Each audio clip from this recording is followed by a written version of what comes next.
The Gwart Show is sponsored by Ellipsis Labs. Ellipsis Labs is building Atlas, the blockchain purpose-built for verifiable finance. You may know of Ellipsis Labs by their first product, Phoenix, a fully on-chain order book DEX that's done over $50 billion in unincentivized volume. This is one of the strongest teams I know in crypto. If you're interested in working for a mission-driven company, Ellipsis Labs is hiring engineers who are passionate about crypto and finance to work on Atlas. You can learn more and apply on Ellipsis Labs Twitter, @ellipsis_labs. Don't forget to check out Atlas too, @AtlasXYZ on Twitter. Hey guys, today we have on two very special guests, Steve Lee from Spiral and Ren from Electric Capital. And they recently wrote a very thorough paper that broke down Bitcoin consensus. It's really the first time I've read a paper that goes through some of the intricacies, nuances of Bitcoin and how consensus is reached. Happy to have both of them on. Steve, if you'd like to introduce yourself, and then Ren, feel free to introduce yourself after. Hi, thanks for having both of us on. My name's Steve Lee. For the past 5.5 years, I've led Spiral, which is an initiative at Block. We have the fortune to work on anything we want to work on. We focus on open source Bitcoin, largely software development. We also contribute to design some creative efforts, but mostly software tech. And we have a full-time team. We've given grants. We've given like 80 or 90 grants over the past 5 years. Given the flexibility that we have to work on stuff, one of the projects I worked on this year, along with Ren and Lynn, is the BCAP project, which we'll talk about today. Hi. I'm Ren. I'm an engineer and partner at Electric Capital. Been here for the past 3.5 years. We're a crypto-focused venture fund, and we also spend a lot of our time contributing to projects that are in the open. So things like codeslaw.app, which is a GitHub-style search for deployed contracts, the developer report, which is an annual report that shows where developers are building within various crypto ecosystems. We have many pulse sites that try to utilize the transparency of the data on blockchains to help folks wrap their head around things like stablecoins and NFTs. And this year, I had the honor of working with Steve and Lynn on this Bitcoin paper, which has really shored up my understanding of Bitcoin. And because there's always been something lingering in the back of my head, spending so much of my time on the alt L1s, that I figured it was a long time coming to really dive deep on Bitcoin. Yeah, and just quickly, how did you guys connect in terms of working on this paper? Like, where did that come from? Yeah, well, Avichal Garg, who founded Electric Capital, I've known him since before either of us were in cryptocurrency, so I've known him a long time. And we were just chatting casually about Bitcoin and different software proposals and potentially some drama stirring up in the space. We were talking about that. And prior to that conversation, he'd already introduced me to Ren, just saying, hey, Ren's starting to look at Bitcoin more now, because previously Ren had analyzed a lot of the other cryptocurrency ecosystems. So I already knew Ren. And then I'm like, Avichal, I would like to do this project, but I don't have enough time to write the whole thing. And now knowing how much work Ren put into this, there's no way I could have done this on my own.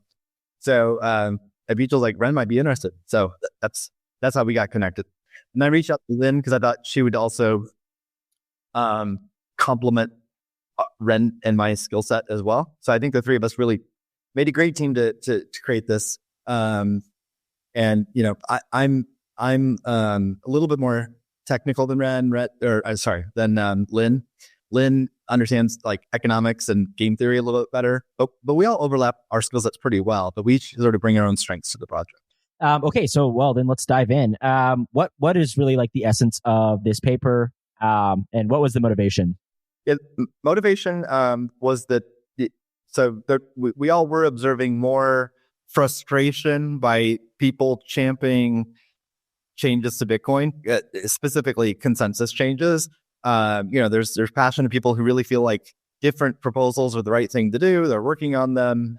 Some people are trying to build businesses based on them. There's venture capitalists investing in businesses that are either would benefit from or require these changes. And that starts getting in dangerous territory if there's not consensus. So then, okay, do we have consensus? How do we know we have consensus? It raises those questions.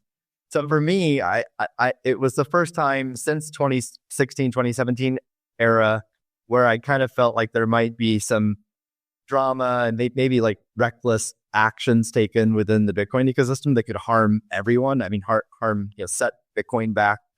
And then I realized that my own knowledge of forks and all the different scenarios, it gets very complicated. My own knowledge of that was rusty. I hadn't really spent mental cycles on it since 2017. So I'm like, well, I need to like brush up my own skills. Then I realized, oh, most people who are around then probably are rusty as well. And then I realized 95% of people in the space weren't even around then. But they don't even have that direct, knowledge because they weren't even in the space. The best they could do is probably read like Johnny Beer's like Blocksize Wars book or something like that, which is certainly recommended, but it still isn't the same as being there.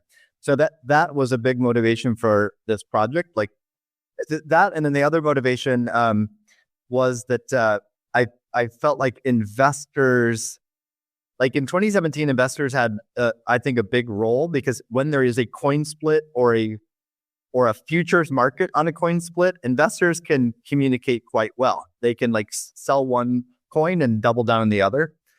That's very powerful. We speak to that in this project. But with a soft fork, like a soft fork can happen and occur, and like investors could be asleep at the wheel. And in fact, I think the natural state of things are investors would be asleep at the wheel. And some consensus change could get forked in and they don't even really know. And if that precedent were set, and all of a sudden 3 or 4 years from now, we wake up and 10 changes have been made to Bitcoin in at least some people's perspective, reckless fashion, investors might just be like, this is not the coin we thought it was, and we sell.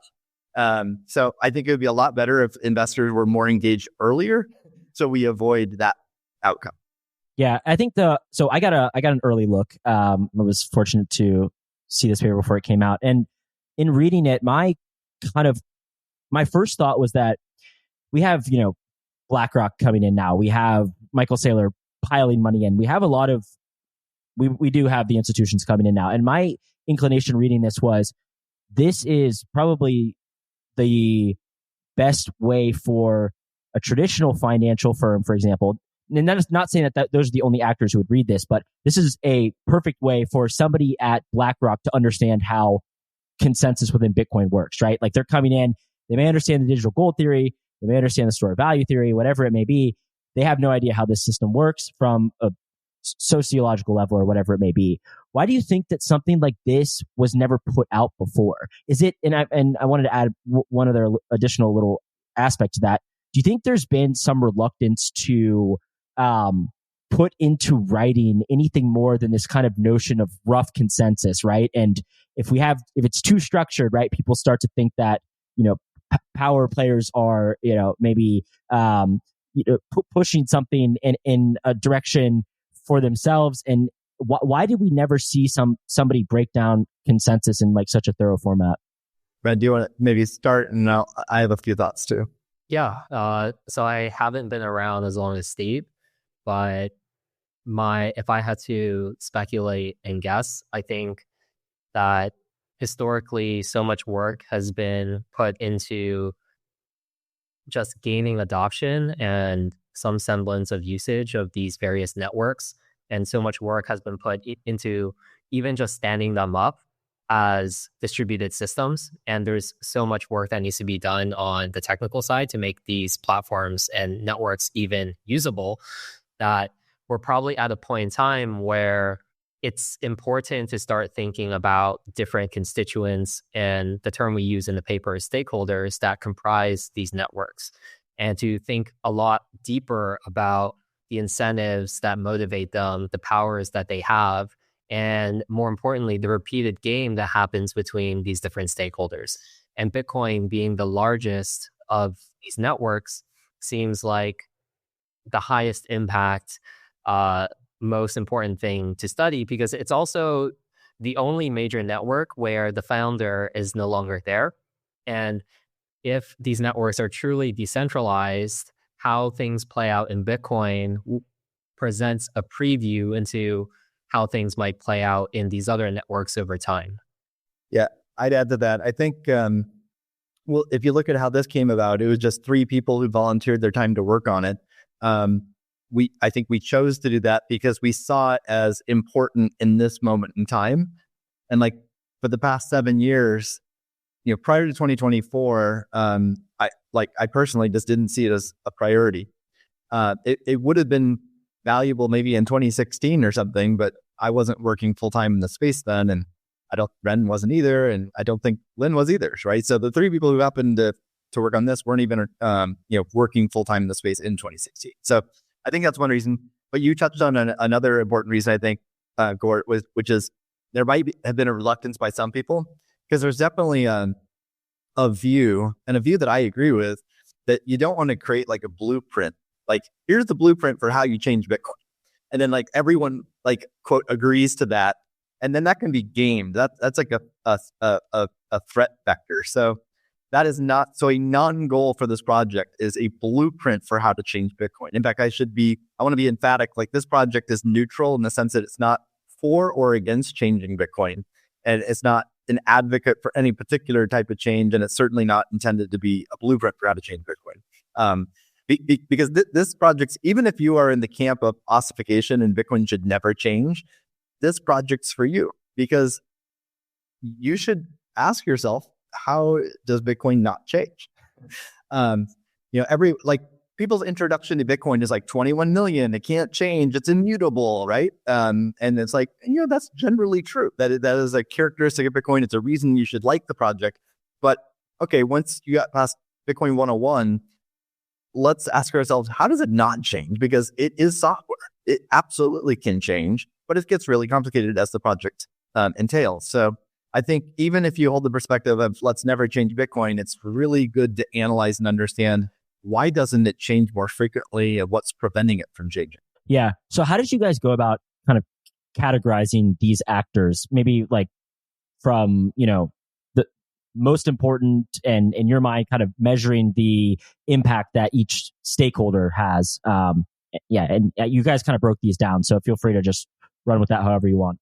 Yeah. In terms of breaking down the different stakeholder groups, we thought about following the lines of clustering or dimension reduction. The goal is to find different stakeholder groups that don't have overlapping incentives or powers. In that sense, the stakeholders are orthogonal to some degree, and likely explain the vast majority of stakeholders because they are orthogonal. So from that approach, we were able to identify the different stakeholder groups. We have 6 listed in the paper. There are the economic nodes, the protocol developers, the investors, the miners, the app developers and users, and finally the media influencers. And they all have different powers, different incentives, and no single stakeholder has unilateral control at any single point in time, even during consensus changes. Yeah. I know you mentioned this point, consensus game theory. Can you kind of explain the broad strokes of that kind of definition of game theory here? Yeah, from a high level, from looking back at past consensus changes, and maybe the most illuminating aspect of it was SegWit due to how contentious it was. The different stakeholders have their own preferences. Sometimes these preferences are public. Sometimes these preferences are private. The concept of consensus game theory is the back and forth repeated game between the different stakeholders that forces the stakeholders to reveal private preferences into the public. In cases where all of the stakeholders are aligned with the change, that repeated game can be very short, and it can be very fast. In cases where there are large differences in the motivations and the goals of the different stakeholders, different actions are played and counteractions are played. So the paper has a heat map that shows the timeline of SegWit that tries to summarize it and shows the timeline as it plays out and how different stakeholders use their powers, whether it's an investor who is selling down a fork in a chain split token market, whether it's a protocol developer publishing, reviewing, merging a change into core, whether it is someone from the app developer side proposing a UASF to like some degree, or in some cases, you might even have a consortium of stakeholders, such as the New York Agreement, that spans multiple stakeholder groups that play a card and create an action that elicits a response from other stakeholders. Can you just, like, for the audience, maybe go over the SegWit 2x, Blocksize Wars briefly, and explain maybe what you, I know you say weren't around full time at that point, but maybe like the essence of that and kind of what happened and what we saw with, people selling coins on one exchange and then, large exchanges and miners getting together, like sort of like give us a little bit of a historical perspective on that. So like the 2015 to 2017 era of Bitcoin, a big looming question was like how to scale the cryptocurrency systems to more users. Everyone knew that there was a 1 megabyte block size for Bitcoin. You could only do something like 7 transactions per second. Also in that era, there was a lot of like VCs funding companies like in 2014, 2015 for payments. Like they expected it just to take off 10 years ago. Everyone using Bitcoin payments. And clearly 7 transactions per second isn't going to compete with Visa. So there was one camp of people, big blockers, who are like, the solution's obvious. It's right before our eyes. Just change one number in the code, make the blocks bigger. You can do a lot more transactions.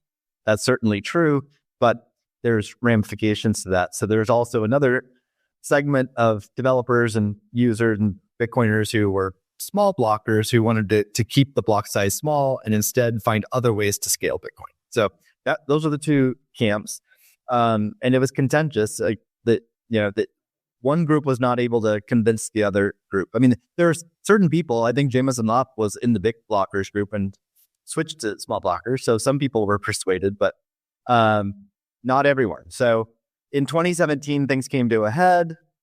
There was the New York Agreement, which Ren referenced. I think that was in May or so of 2017. And it was it was kind of symbolic because it was like suits in a room who represented powerful companies and interests in the space. And they agreed to activating SegWit, which is a proposal that had been around 2 or so years that protocol developers wanted to see through. But also the compromise was to double the size of blocks, hence SegWit 2x. So I think a mistake that group made is coming out of that meeting and then like basically saying like the decision's been made for everyone. This is, as opposed to, hey, we met and here's a proposal, let's get feedback. And there's a huge difference between those two attitudes. And there's so many people in Bitcoin who throw up on the first attitude, and that's exactly what happened. And then there's a lot of drama and contention and fighting. Ultimately, SegWit did get activated, I think, August 1st. And then from then until the fall, there was like one camp saying like, well, you agreed, like part of the bargain was the SegWit 2x is going to activate as well. We're going to and that would require a hard fork. Ultimately, that group capitulated and it didn't occur. Exactly why, I don't think we'll ever know. I certainly heard a lot of insider news about like, oh, this happened, that happened, but those are still just small pieces of the story. There was also a futures market on Bitfinex in which investors could, sell one coin and double down on the other. And that happened. And it's like something like a 10x value difference between like the legacy chain versus like with 2x. So, that would be my summary. Thanks for listening to The Gwart Show on the Blockspace Podcast Network. Subscribe to our newsletter at blockspace.media to get the show directly to your inbox. Show links, transcripts, and Bitcoin articles twice per week. Stay ahead of the conversation by visiting blockspace.media. There was some kind of thought, especially, I don't know how accurate it is to be kind of revisionist about this, but there's some kind of rationale that a lot of the problem, ironically, was that the SegWit people had a fairly straightforward and cohesive plan, and then everyone else was sort of having to, argue amongst themselves. And it was this small group that, primarily developer driven, that were pushing SegWit itself, and then nobody else could get their act together. And that may be sort of why, it turned out the way it did. But I'm kind of curious, like looking back now, so that's what, almost 8 years ago. Do you think that there is much to glean from a period like that up to now, where we've, 10x market cap, we have a plethora of new players? I mean, I think that's, sort of leading into the motivation for the paper again. But like, how much can we learn from history in terms of going forward? Or has the game changed so much that it's maybe not that important? I think it's both. I think everyone should definitely study, history in general, including this specific history, and learn from it. But I think one mistake, I see some people who feel like, oh, we won in 2017 and the users defeated the big companies. And I mean, that was the result, but does that guarantee that's always going to happen in the future? I don't think so at all. There's disagreements on exactly why things played out the way they did in 2017. I don't think those will ever be resolved. But I don't think anyone should hold on too tightly to like, oh, it was because of the Bitfinex exchange, or it's because of the UASF hats or something. Yeah. So I don't think we'll ever really know. My lesson is, I think every activation of a change that has ever occurred and will ever occur has some unique flavor to it. And I think the activation method or mechanism for every change to Bitcoin to date has been different. Yeah. So which again, I think is actually a good characteristic. There's not a blueprint that's been printed. I think one lesson is just sort of expect the unexpected. It's going to be different next time.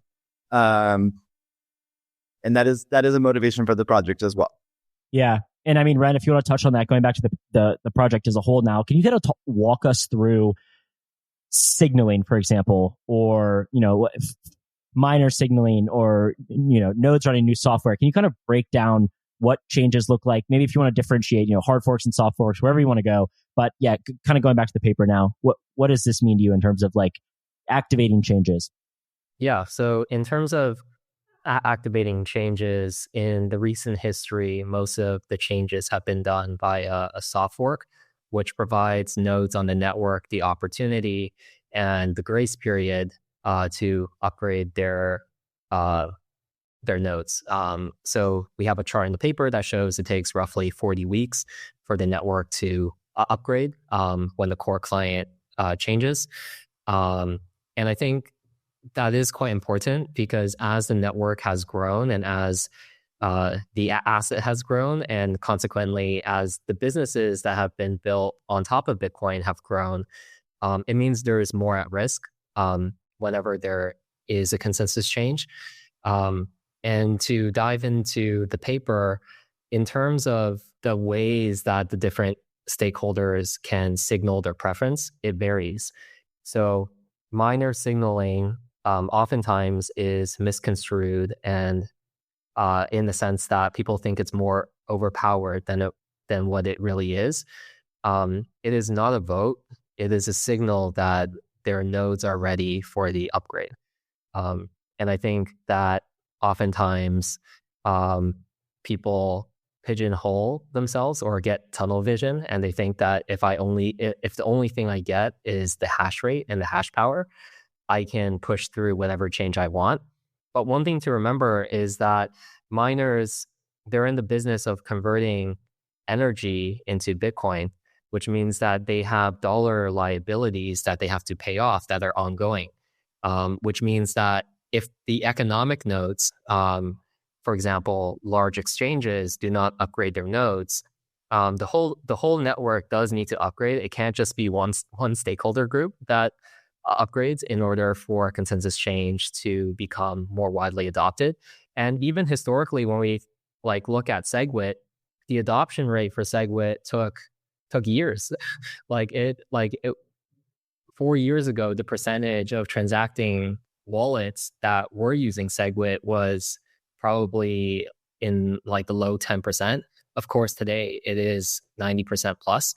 And I think that is a very important thing to think about, especially for activation mechanisms, that there is a lot of nuance in it. So for example, if there is a consensus change that, and we have an example in the paper that talks about a bounty claim, and I have personal opinions on how certain changes that are being discussed with respect to covenants should be activated. But there are certain technical changes in consensus changes where a slow rollout via a soft fork opens up a plethora of security concerns that could affect user funds if only part of the nodes on the network upgrade and not enough of a grace period is given.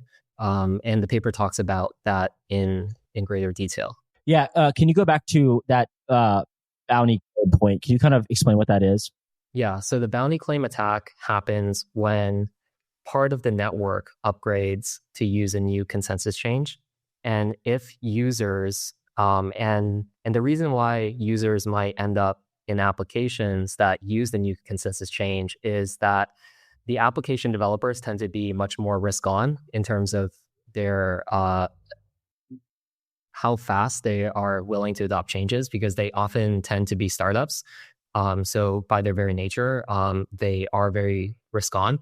And what that means is that if users interact and use script with a new opcode, because of how Bitcoin reserves opcodes for future upgrades, the hash looks the same whether you're on an unupgraded node as an upgraded node.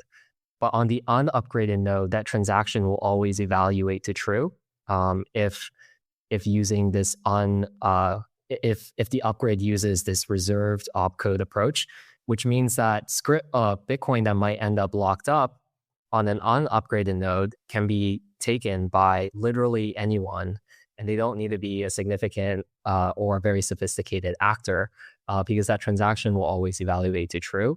Whereas the user who thinks that they're interacting with the application on an upgraded node, they might perceive that all of the nodes on the network is executing the script as they see as it is, aka locking the fund. But when returning to the economic nodes, for example, large centralized exchanges, if they have not upgraded their nodes, then and someone claims the funds, then the user will find that they've lost their Bitcoin. And that of course requires hash rate to, number one, begin supporting this new consensus change so that it's even possible for some users to lock their Bitcoin in these scripts with the new opcode. And then they would also then need to unwind that, redo or undo that, and no longer support it to claim the bounty. But if they do, if 95% of the network is unupgraded, then those nodes won't blink an eye. And if there's like $1 billion locked up in Bitcoin, they can just be taken. I mean, it will reach a threshold which will incentivize miners to do that. And it raises all kinds of interesting legal questions. Is that theft or not? I mean, to 95% of the network, it's not theft. They never upgraded. They never agreed to these rules. Those aren't the rules of Bitcoin. And then, of course, people who lock up their Bitcoin in that, they'd be like, those are the rules of Bitcoin. Okay, I wanted to ask you, this is kind of tangential, but so there's like this ill-founded belief, I think all of us would largely agree, that miners completely control the network. Maybe this is just some FUD that people often spread. But there is some legitimacy to the fact that ultimately those who mine blocks in the network and enforce the economic conditions But I've heard this. So that's one side of it. The other side is that I talk to people who are often in contact with miners. One of our podcasters is a former miner, and he tells me that he goes and talks to these miners, and they're out in oil fields and they're harnessing, flare gas. And he's like, I got to tell you, these guys have no idea what CAT is. Like, they have no idea what CTV is, right? And I'm curious I don't know if you guys have perspective on this. Is it generally true that the miners seem relatively distanced from activation and, the actual upgrades to Bitcoin in your mind? I would agree with that. And not just miners, but investors as well are pretty distant. In fact, we introduced the concept of state of mind in this project. Yeah. Where any individual, like any of us or any miner, investor, anyone in the space is in some state of mind with respect to a consensus change proposal. And everyone starts in the unaware state, right? And then some of us become aware. But I think, whether it's CTV, CAT, any of the, TX hash, there's like 10 different covenant proposals. Ellen, Hans, and great script restoration. What percentage of Bitcoiners do you think are aware of GSR? I mean, very tiny, right? 5% maybe. And then like CAT and CDV, a higher percentage have seen it just because there's been more noise around it. But the percentage that can explain benefits, risks are very low. So another point of the project is like, hey, there's value in getting out of the unaware state of mind to where you either support or don't support a change, or you might wind up in like, you don't really care either. Yeah. Sort of apathetic, but leveling up knowledge, like empowering people with more knowledge, I think creates a stronger Bitcoin network. There is a social phenomenon to Bitcoin. It's not just that. Again, Bitcoin 101, you can tell people it's all based on math and cryptography. Great. Like that's, a huge component of Bitcoin, but it's not completely reliant on that. It's reliant on humans.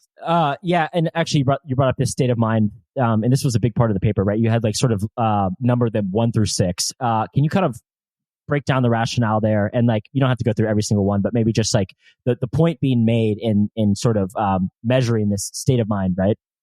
Yep. So I think the major distinguishing point in measuring the state of mind is the willingness of the stakeholder to expend resources, or be it time or capital, to either push for a change or to be against a change. And every single stakeholder can make up their own decision. But where the most dangerous point becomes is if a stakeholder is apathetic or unaware. And it might be okay for them to choose to be apathetic if they view a consensus change as not relevant to their day-to-day. But to be completely unaware risks that stakeholder missing the opportunity during the consensus change process of using their power. And even worse would be waking up 5 years later and having immense regret that, for example, if an investor purchases Bitcoin under properties today, if those properties change significantly in the future and they do not use their power in terms of participating in, for example, like chain split token markets or various forms of prediction or derivative markets during the consensus change process, they'll wake up 5 years later and probably just sell their Bitcoin because it's changed so much from what they signed up for. So that's where state of mind really comes in, is that trying to get stakeholders to pick a side if the consensus change is relevant to them, which puts them in the position to use their powers during the consensus change process. In the paper, you guys weren't like so prescriptive in terms of, I think this is much more definitional and sort of like a broad overview. I'm curious though about the education aspect you brought up and how, a more educated Bitcoin network is a better Bitcoin network. We can probably say with some, high degree of certainty that 95 to 99% of BlackRock ETF holders have very little understanding of what's going on, right? They know 21 million and they know that maybe their financial advisor yeeted some in for them and they're happy with the results. How do you feel about the education process? Now we're kind of getting a little bit more personal questions if you want to delineate here, but how do you feel about the current state of education in terms of, informing these stakeholders that you discuss? I mean, it's dramatically better than it was 8 or 10 years ago. There's way more content, higher quality content. And that's a natural consequence of there being, 100 times more people in Bitcoin today than 8 or 10 years ago. There's more people, more, better quality people writing content. But there's still a problem though, in that there's a lot of content. So how do you where do you start as a newcomer? And because of the decentralized nature of Bitcoin, there's no authority. Like if you want to learn about the US government or Google or something, like you just start, you just go to the authoritative source and read what they have to say. And that's what they're claiming they are, right? Where Bitcoin, it's like the three of us can all have different views on what Bitcoin is. You might be like, it's digital gold. And I'm like, it's peer-to-peer currency. And, so I think there's room for improvement on how to curate that content. And also just everyone has a different starting point too, what might hook them on their curiosity. So, that's a strength of having lots of different educational material though, because each has a different angle or hook too. But that's like, talking about Bitcoin in general. I mean, getting into this is like a more advanced topic. This meaning BCAP and consensus. It's definitely more advanced. So, you mentioned earlier, like people that work at BlackRock should read this. I agree. I mean, like anyone working full time in the space should be aware of this project and read it and understand it. And anyone who is a significant stakeholder, if you have like a lot of capital or a large percentage of your net worth in Bitcoin, you should read this, because actually a really good insight from the project, one that I wasn't expecting, is that we do think self-custody investors have a disproportional amount of power compared to the BlackRocks and even like MicroStrategies of the world. Why is that? If we do reach a point where there's a chain split and there's two coins or there's a futures market, a huge determining factor on what is Bitcoin is which coin is valued more. What's the price of each, right? And how is that determined? It's not determined just because if you own 100,000 Bitcoin, but you're not acting, you're not determining price. You need to actually take an action that's either selling one coin, buying the other, or doing both. So if you really have conviction on coin A over B, you can dump all of B and double your stack in A. So people who have not only Bitcoin, but the ability to act quickly, which self-custody investors have that ability, have tremendous power. If you look at BlackRock, they're highly unlikely to participate in dumping one coin and doubling down on the other. That would be like suicide for them if they made the wrong decision. And plus, if you think of like a BlackRock, they don't own the Bitcoin and they don't control the Bitcoin, because Ace controls it and the owners are the shareholders. They've got an army of lawyers. They're going to be conservative. They're going to hold both sides, see where the dust settles, and then they're good. So the self-custody investors have a big leg up. Yeah, I think it's encourage people to self-custody because it gives you more power. Yeah, I think it's a really good point. Also, there was Ren, you touched on this in the paper as well. I sort of compare this a little bit to the difference with maybe proof of stake, where those who do have more coins ultimately control the network in some capacity, right? Like that would be contentious if I said this amongst Ethereum people, but that is more or less functionally how it works. What's interesting though, and points that people bring up, which I think are legitimate, is look, if Michael Saylor owns 2% of the supply and he decides to dump on one side of a fork, that can have a massive economic impact. And as a result, certainly push the direction of, what the future of Bitcoin is. So I saw you did mention this kind of phenomena in the paper, Ren. Was this like, what are your thoughts in terms of like large, maybe self-custody, maybe not self-custody, selling on one side or the other and the kind of the determinants there? Yeah, so there are two factors here. One is the speed of the action, and the second is the magnitude of the action. And the reason the speed of the action really matters for Bitcoin in particular is, as a proof of work chain, if you act really, really quickly, and that's why we think that the self-custodying investors are so powerful, what you create is a price spread that magnifies a hash power spread, which means that the coin that ends up with the lower price has a disproportionate amount to catch up across time, because the hash power that is built up on the more valuable coin compounds over time. And with respect to the magnitude of the action, it is true that if a large corporation with a large balance sheet of Bitcoin chooses to sell one and buy the other, that will create a large market impact. And I'm sure that will create headlines around the world. But at the same time, public companies are accountable to their board of directors. There's a ton of regulatory considerations with respect to treasury, how public companies treat their treasury, whether it's dollars, US treasuries, or Bitcoin, that might impede or slow down their ability to act. Yeah. Okay, I want to touch on one last thing, and then we're going to start probing about various proposals and soft forks and all sorts of exciting stuff. But I did want to ask, I saw that one of the stakeholders you mentioned, or one of the actors you mentioned, is media influencers.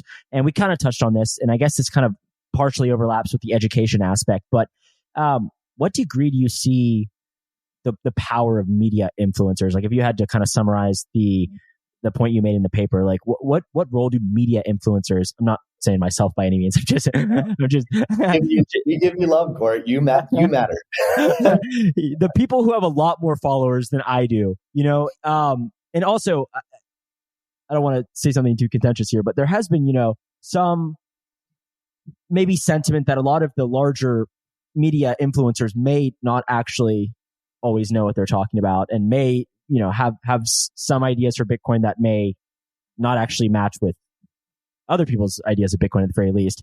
But what kind of role do you see these people playing? Or maybe if you want to name some, you don't have to, but what is the role here? Well, as by media influencers too, it's not like you don't have to be the New York Times or like have your own official pod. It's like anyone with an audience, right? If you have whatever form that takes. And then if you have an audience, they're listening to you, and what you say matters. What you say is powerful, and you can definitely change sentiment of the direction of Bitcoin, and that can be either again an advocate for change or fighting against change. Sorry, Ren, you're gonna say something. Oh yeah, to add on to what Steve mentioned, media influencers, their incentive is to generate engagement. Some have subscription models, some have based models, but generally it's to gain engagement, gain views. And I think that media influencers, from the incentive side, they have sponsors, so they try to act in the best interest of their sponsors. And historically, although there have been some examples of media influencers who have built up a lot of credibility and then burned it all in one kind of like Thanksgiving turkey getting eaten type of moment. Generally, I think in the long term, the media influencers who are credible are ones who try to present base reality, which is really, really hard, because the more normally the more like spicy or controversial topics, especially controversial takes, tend to gain more engagement. But I think over the long term, just presenting base reality will win out. And in terms of their powers during the consensus change process, they have a lot of power in the early stages, because that's a period of time when investors and the market is usually unable to express their preferences about one consensus change over another. So during this fog of war period, people might have media influencers are able to disproportionately alter the perception of reality and support either by making it seem larger than it is or making it seem smaller than it is.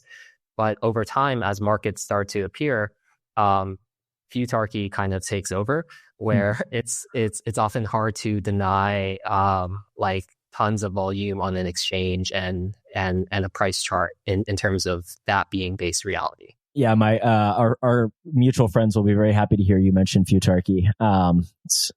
It's our slot of friends love hearing the futarchies. Okay, so I want to ask then, maybe where are we in terms of consensus and terms of recent proposals? Like you mentioned, Steve, Ellen Hands, TXHAS, CTV, CAT, great script restoration, great consensus cleanup. All of these things are being talked about. Where do you feel like we are, just kind of personal opinions here, if you will, in terms of, building consensus around change or not change, whatever it may be? Yeah. Let's see. Again, these are my personal opinions, not the PCAP project, but I feel like the great consensus cleanup probably has the least amount of awareness out of the ones you just mentioned. But it is the most likely to be activated next. And the reason is that it's a different category than all the other changes. All the other changes are adding features and functionality to Bitcoin, and in particular on covenants, increasing the expressiveness of Bitcoin, which clearly has benefits, but also has like risks and costs, and that's where there's a lot of debate. And the fact that there's like 8 or 10 proposals. You could even be pro covenants, but it's like, which one? And it's like, you have your favorite, I have my favorite. But with great consensus cleanup, it's bug fixes. So, and so as long as these bug fixes can be done in a way that people are confident it's not introducing new bugs or new attack vectors, I think most people in Bitcoin would consider this a no-brainer. And even people who are on the very conservative side of things, and if you just believe Bitcoin is like digital gold, store of value, it's the granite under Manhattan, that kind of perspective, and like sort of Bitcoin's perfect, well, you can show them that there's actually several consensus bugs and vulnerabilities and the security threats that will destroy Bitcoin. So I think I think anyone can be convinced that these are worth fixing. So there's also a developer who, the Great Consensus Cleanup was first proposed by Matt Corallo over like 5.5 years ago. And then there's a new developer, Antoine Poinsot, who's been working on it for the past year or so, sort of picked up the torch, grabbed the torch. And he's now pretty much focused on that. So it's getting the developer attention needed to code it, write the tests, completely do all the thinking around it, getting feedback. So I think that will be it'll be a really great test for can we change Bitcoin again? Mm-hmm. Because if we can't get consensus and activate great consensus cleanup, then I think everything else, all hope is lost. Just because I think that's super straightforward. As far as the other changes, I think a big challenge is that there are many covenant proposals and there's not even consensus. We could pick all kinds of small groups of people and there wouldn't even be consensus among those small groups of people. If you only take developer advocates for covenants, I don't think we'd reach consensus on the best proposal to move forward. There is among that group of people, there is sort of like, well, this is my favorite, but I'm cool with these other 3 too. I just want this functionality. There is that sentiment, but I personally sort of sampled lots of different groups of people, including across all the stakeholder groups. And it just seems like we're far, far, far from consensus, not only on which covenants won, but is it even an urgent need for covenants? I think we're far away, which is why I think it's dangerous when certain people are, on social media, super provocative takes about like it's activating in 2024. It has consensus, and I actually, honestly, that sets things back because there's a large group of security-minded conservative people who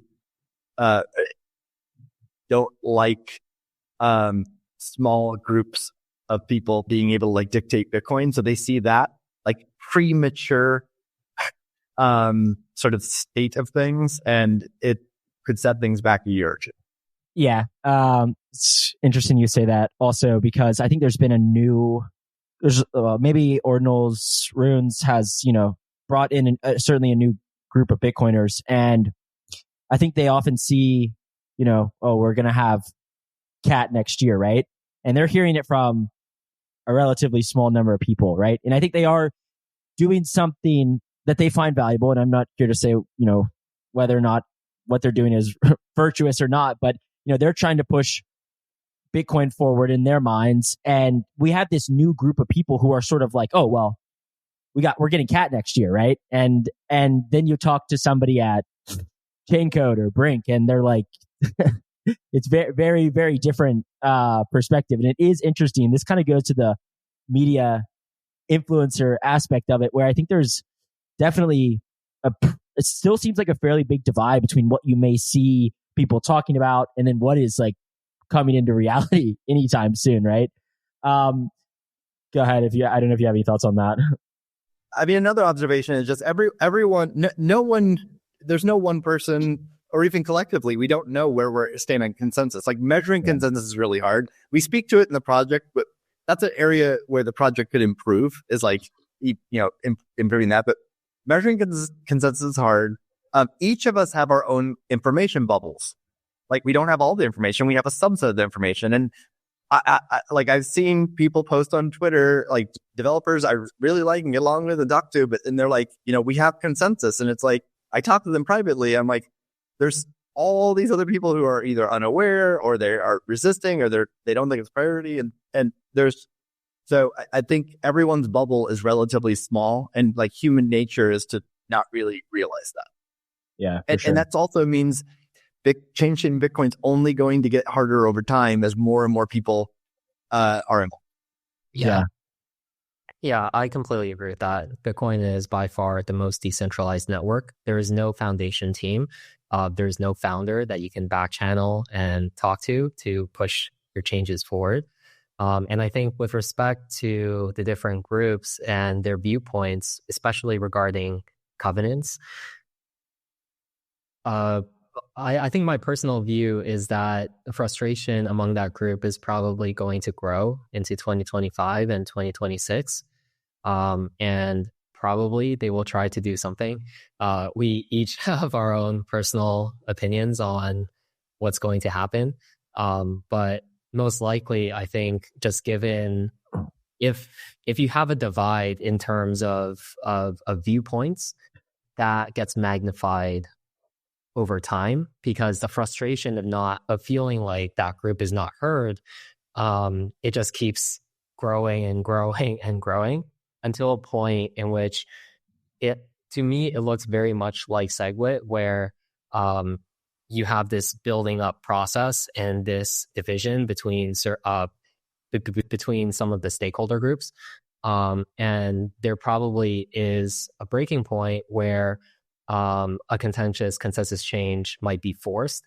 And only then do we fully see the hidden preferences. Because as Steve mentioned, each of us, we don't have a full view. There's no single individual or firm or entity in the world that can claim that they have a full view into where the state of consensus is today regarding any of these proposals. And there's no, and that is also true historically with Bitcoin as well.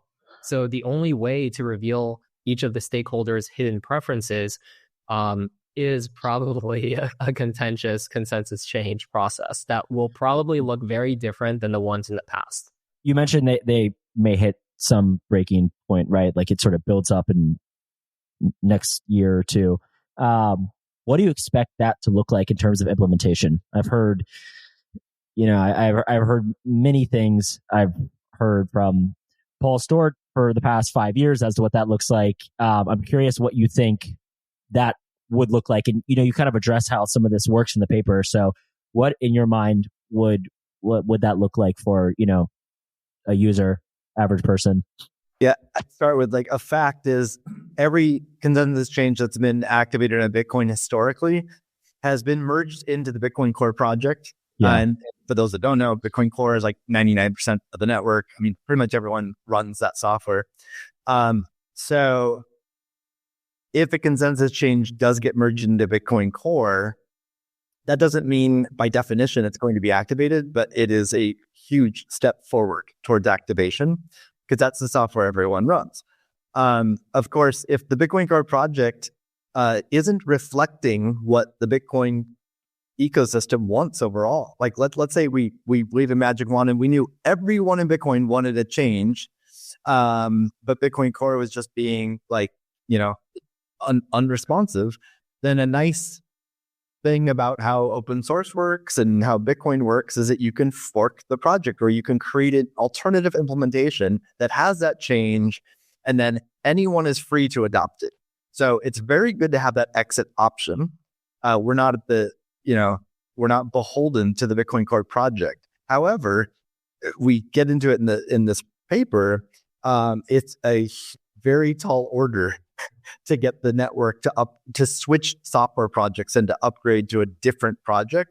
And we actually outline in BCAP a number of questions anyone running Bitcoin software should ask themselves before switching to another or using any project, including Bitcoin Core. But Bitcoin Core is dominant for a reason. It's like tried and true and tested and high security and lots of eyeballs, and there's all kinds of good attributes to it. So before you switch away, you should ask yourself a lot of questions. If everyone's asking themselves that questions, it's just a huge barrier to switch. But to answer your question, what could it look like? Well, people who want to change, who are unable to convince the Bitcoin Core project to merge it, will create their, they can just fork Core, however they do it, create software that has a change, and then market it and try to get adoption of it, starting with miners, but also, exchanges and economic nodes.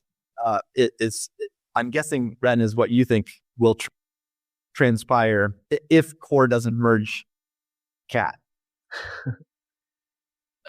Not speaking to CAT in particular, but I think that path is sounds right. And I think with covenants in particular, I purely a personal view, I think it will look something that is more similar to a flag day than a slow, gradual grace period rollout. And the reason for that is a flag day protects against the bounty claim attack vector because it forces the nodes on the network to switch over. It is highly risky. Flag days create a high probability and risk of a chain split. And when we're talking about the stakeholder groups, it might come across that each stakeholder group is homogeneous. They're not. There is no single exchange in the world that is the Bitcoin exchange or the dominant crypto exchange. There are probably 10 very credible economic nodes that are strong within their own regions and parts of the world. So I think, but if I had to guess, I think it would be an alternate client with a very aggressive rollout period, combined with a very high marketing spend or high marketing type of approach to create the perception, which might also be reality, by the way. I'm not too sure, that there is strong consensus globally that a consensus change should happen. Yeah. Steve, you said CAT, like kind of elephant in the room. I thought I'd spice it up. Yeah, no, I think we were kind of dancing around it, right? Like, let's be honest here. In terms of maybe the most aggressive, and I was mentioning, Udi and Eric on Twitter, like I'm friends with them, but I see what they're doing. I'm curious if you think that is kind of the Schelling point now. In terms of is that what you think becomes the, it's kind of black and white, Bitcoin community, CAT or not? I mean, I agree with Ren that there's a high probability of that occurring in 2025. That there's substantial amount of venture capital money flowing into Bitcoin Season 2 type startups, including Taproot Wizards, but many others as well. So you've got a lot of money at stake, investors who want to see this happen. Obviously, the startup founders and startup teams wanting to see this happen. So they're in a position to use resources and really fight hard for that change and spend a lot of energy on it. So I think that there's a reasonable possibility of that occurring. But again, one thing we try to achieve in the BCAP project is to illuminate risks with that path. I would highly recommend anyone wanting to change to go above and beyond trying to get it into Bitcoin Core, which means a bunch of things, but that's just a far less risky way to deploy a change in Bitcoin. If it doesn't go into Bitcoin Core and it's alternative client, that's why we have like 15 pages in this paper talking about the bounty claim scenario. I think it creates a very brittle and fragile network, one that most people in Bitcoin didn't sign up for and don't want. I think investors won't like it. So if it does pan out like Ren was describing, my own opinion is I think it will. I'm a little suspect that even minor hash rate will play along, but it could. But I think if we approach a point where there's a chain split, I think investors will side with like legacy chain and the conservative side. They'll find it distasteful if there's like a aggressive flag day, because that's not consistent with an investor thesis, I don't think. But when I say investor, people holding Bitcoin, not VCs who invest in a startup that needs to change.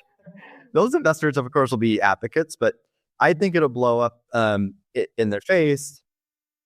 But I've certainly spoken to others who think the exact opposite of me. They think that economic nodes and investors will, in the scenario of a bounty claim, that they won't want to be associated with theft, and they'll find the least risky path is to just upgrade their software to this alternative client instead of Bitcoin Core, and that's actually a less risky path. I disagree with that, but that's another perspective. Yeah, that's interesting. And I'm not trying to put you on the spot here and say too much consensus stuff. I think contentious stuff. I think you spiced it up a little bit, but I am curious, like and maybe not just with Cat, but with a lot of the marketing we've seen, maybe especially in the past 2 years. Do you feel personally that this has gone along with the Bitcoin ethos? Do you feel like this is productive? I know you said that, we're all in our own little echo chambers. We see what we see, our own little bubbles. But I'm curious, like, do you think this is a productive way to go about change? I'm generally like, I think a free for all is fine because again, there's no blueprint. Yeah. So there's lots of different angles. So I don't fault anyone for being proactive on Twitter or going and having talking to stakeholder groups and trying to convince them. I think that's totally fine. Something that bothers me a little bit is I would call it premature activation talk, or creating an aura around something that's not true. You can also say that's brilliant marketing, will it into existence, which I think is probably what certain people are trying to achieve. But it does have the cost or ramification. Like I mentioned, there's a group of Bitcoiners who resist that. So independent of whether someone likes Cat or TX hash or any of these changes, you can have an opinion of whether yes, I want this change or not, and then separately the method in which it's activated. Yeah. And those are two distinct things, and they're both very important. So creating a lot of people in the state of mind 6, which is they expend resources to resist a change. If you're an advocate for a change, you don't want to increase the size of state of mind 6 group. Yeah. Because it's going to, all it does is lengthen how long it will take to make a change. It'll decrease the probability of ever seeing that change. So you both need, if you want to change, you need to both be an advocate, but also minimize that damage. My recommendation for people wanting changes are, creating both a layman's version and a technical developer version of benefits and risks. And those are two different documents. And the risks portion is really important. Because anyone saying like, oh, I want this change because it has these 3 benefits, period, I would say you haven't done your homework. Yeah. Any change has risk, or at least merits risk analysis. So show your proof of work on the downside, the risk side, because that's how you're going to appeal to the more conservative minds in the Bitcoin space. Yeah. Okay. And then I kind of want to finish up with a couple more questions. Ren, I'll kind of pitch this to you first. You spend a lot of time in crypto in general, looking at a lot of other decentralized networks. I'm curious, what in your mind does Bitcoin need? Now, I know that that's kind of even just saying that is a bit contentious. I think you talk to some people, they'll say, Bitcoin doesn't need anything, right? Like, and I think it's a very reasonable kind of claim to make, right? Like largest crypto market, largest market cap by some order of magnitude. It's almost a bit like audacious to claim that Bitcoin needs something specifically. But you've spent a lot of time looking at the rest of crypto, and what would you like to see? This could be a specific covenant or just some functionality come to Bitcoin in your mind. Like what would make it better? And then obviously, Steve, I'd love to hear what you have to say after. Yeah, it's pretty interesting. I think after spending probably like the past 2 years since Ordinals came out studying Bitcoin, I think actually the answer would be the opposite. I think the alts need lessons from Bitcoin a lot more than Bitcoin needs lessons from the alts. In like these networks are fundamentally they're all deep in networks, and that's a very contentious thing to say, but they are networks that incentivize physical resources to facilitate with some goal or task. And Bitcoin does it in a way that where on the margin, additional resource addition onto Bitcoin from the miner perspective is additive to the goal of Bitcoin, increasing the cost of a 51% attack. And that additional resource that's added to the network is proportionate to its cost. And there's enough balance of powers and separation between the block builder and the holders of the asset that create a separation of powers in a way where you have a credible path to store value. With the proof of stake networks, one thing that I recently realized is that the incentive structure is much closer to a company than it is a decentralized network, because company investors own shares in the company. They elect a board of directors who set the roadmap. That might be similar to a consensus change in a proof of stake network. There's no separation there. And proof of stake, in that the holders are running the validators or delegating to the validators, they technically are able to express their opinions in the same way. We haven't seen that yet. I think part of that is how nascent these networks are. But we're probably approaching a time when some of these underlying core incentive loops of the proof of stake networks are going to, we're very likely going to see that over the next 5 years with the proof of stake networks. So I think that's what the alts can learn from Bitcoin. And I think what Bitcoin can learn from the alts, I think Bitcoin has a North Star. It has one thing that it's optimizing for. The protocol very clearly has that loop very locked in, and it makes sense on every single margin. So all the sensitivities line up across the board. Satoshi was an absolute genius.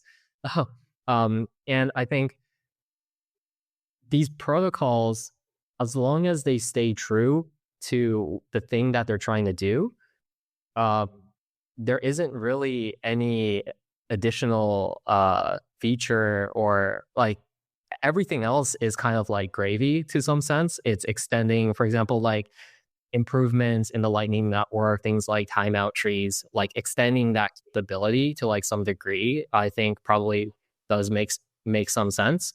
But the most important thing to get right is actually the core mechanism, making sure that the base incentives make sense in terms of how resources are added or removed from the network. Yeah, it's funny.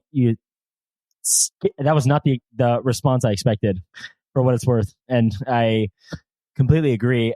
I think it's hard to come back from proof of stake, for what it's worth. I mean, in terms of the resource allocation aspect that you talk of. It's it's like very functionally different than in proof of work. And I think that a lot of people realize this. There's a lot of mechanism designers out there trying to mimic the same degree of one input to one output, and it scales linearly versus sort of like exponential returns to scale that you may see. I'm being kind of vague in how I describe this, but with proof of stake networks. So that's not the answer that I expected from you, but I wholeheartedly agree. And Bitcoin is obviously optimized first and foremost for this kind of like steadfast, from the bottom up money approach. And yeah, I would agree. But go ahead, Steve. I know Spiral's done a lot of work with Lightning. Matt Crawler spent a lot of his time working on Lightning. Is there anything specific that you would like to see? Like even one argument that I hear, and I'm going to let you respond. I just wanted to point maybe one thing that I think is a good point is like with some of these layer twos, right? Like it would be nice if we had a way to receive Bitcoin directly to a layer two wallet without having to open a channel or something like that. Or if we could, create coin pools or what ways to share UTXOs or something like that. Are there specifics in your mind that you would like to see to really like push the network forward? Sure. And my bias here is like I view Bitcoin as emerging money, and that includes store of value and ultimately a currency. That's why I work on Bitcoin. So I don't get excited about gambling casinos and tokenizing other assets. I don't shit on that either. Like I don't mind that it exists and people do it. Like I acknowledge that. I just don't spend my own time on it. And I also don't like Bitcoin needs it. Like Bitcoin doesn't need to support tokenizing other assets. So that colors my view. So I'm always like, well, if we're gonna first of all I'm team slow and steady. So I'm not anti-change, but let's be really slow and methodical. And then like questions I would ask on any change is like, how does it improve Bitcoin's money? And what are the downside risks? So that's why I'm an advocate for great consensus cleanup, because it fixes bugs, it makes Bitcoin stronger. And as long as we've done our diligence on the downside risk, then great. In terms of covenants, other changes, anything that would enable substantial scaling of cryptocurrency payments while retaining as many properties of on-chain Bitcoin as possible, I'd be an advocate for. Like Lightning. So this year, Spiral has spent time studying. We have a weekly study club. We've studied every other scaling proposal, ranging from ZK proofs to ARC to Spark to John Law's timeout trees to superscaler, all these different techniques, as well as the underlying covenant proposals. Conclusions from that: one, there's no silver bullet has been discovered. Like Lightning's been shit on a lot the past year and a half. Obviously, it has drawbacks, and it is not a silver bullet. But I think it remains true. Lightning is the best scaling solution that retains as many properties of on-chain Bitcoin as possible. That remains true. And the others can be. I'm super happy there's innovation and people are thinking of these other solutions. I think some will be successful. Lightning will remain the glue between all these systems, though. I think Lightning is one as the glue between all the different systems. So like ARC, let's say ARC becomes popular and Spark becomes popular and they have millions of users. They'll all talk to each other, and Cash App and Venmo and custodial services and eCash mints, they'll all use Lightning to talk to each other. So Lightning is one at that layer. But in terms of billions of users using Bitcoin, I don't see how any covenant proposal actually unlocks some pure scaling solution. Like with the ZK proofs and even with the trees and stuff, it kind of, well, like with ZK proofs, I feel like it kind of matches Lightning in terms of scale, but it doesn't like million X which is what we would need. In terms of timeout trees, it is very nice. Like, and timeout trees are existent in ARC as an extension to Lightning. And then Superscaler is similar, but doesn't require a covenant change. Now, they do scale Lightning much better way, but at the cost of a unilateral exit can cost 20 times more money. So it calls me the question, what is non-custodial? If it costs me $1,000 to exit, then is that, I think it's an interesting trade-off, but we need to acknowledge the trade-offs there. And something like that can be built today without covenants. So let's build it and get users on it. And then if people are liking it, then so I'm not anti-covenants. I don't see an urgent need for any covenant proposal. Even though I could name a dozen projects that would benefit from covenants, none of them really require covenants.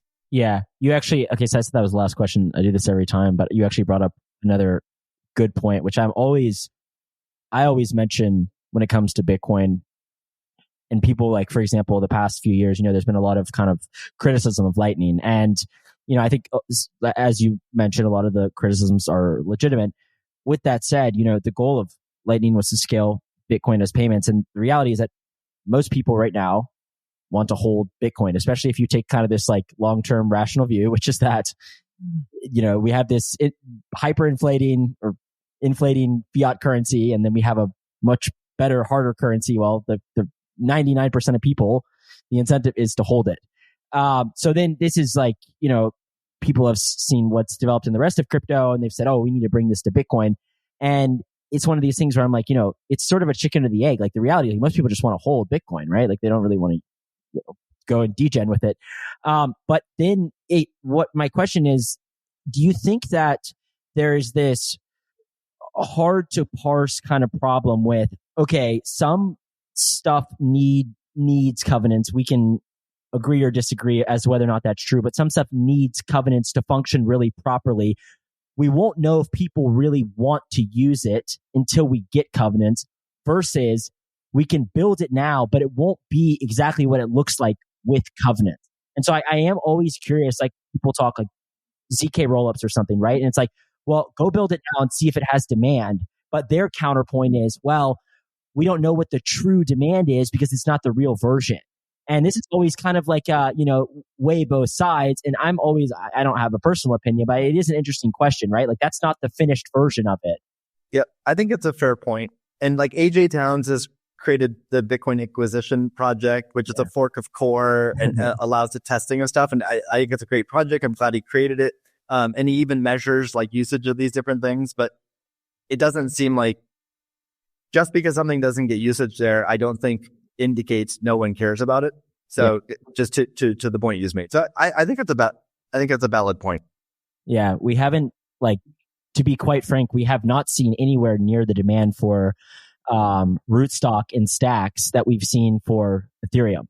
Like that's just functionally true, You also just mentioned like a lot of people in Bitcoin want to hodl that and they don't want to degen or whatever. However, even for people who hold Bitcoin and they want to degen, we already have proof points of that happening. Like Wrap Bitcoin as like 9 billion or something. I mean, like a substantial amount of money that where people have taken their Bitcoin, wrap it up, and then they do whatever they do on Ethereum or other networks. And now there's much better solutions for that, which reduce trust, counterparty risk, and trust in a startup called Lava, which just got funding from.